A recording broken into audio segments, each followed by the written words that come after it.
भारत सरकारने जे आम्हाला आमंत्रित केलेलं आहे, उद्या येणाऱ्या 26 जानेवारीला होणारा प्रजासत्ताक दिन, त्या दिनानिमित्त होणारं परेड आणि ध्वजारोहण हे आपल्या भारत सरकारचा सर्वोच्च ठिकाणी होणारा कार्यक्रम आणि सर्वोच्च कार्यक्रम आहे। त्यामध्ये आम्ही ग्रामीण भागामध्ये एक चांगलं उल्लेखनीय काम केलेलं आहे।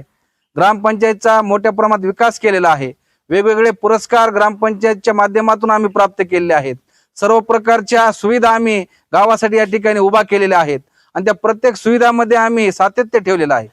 या ठिकाणी गाव ग्रीन आणि क्लीन म्हणजे स्वच्छ आणि सुंदर व हरित गाव या ठिकाणी आम्ही निर्माण केलेलं आहे। हे सर्व काम पाहून आम्हाला या ठिकाणी भारत सरकारने आमंत्रित केलं आणि हे आमंत्रित करून आमचा जो सन्मान वाढवला आहे, त्यामुळे पुढल्या काळामध्ये पुढील कार्यासाठी आम्हाला नक्कीच मोठ्या प्रमाणात प्रोत्साहन मिळेल व यानंतर आम्ही देश पातळीवर आमच्या गावाचं नाव लौकिक करू, हा आम्हाला आत्मविश्वास निर्माण झाला आहे।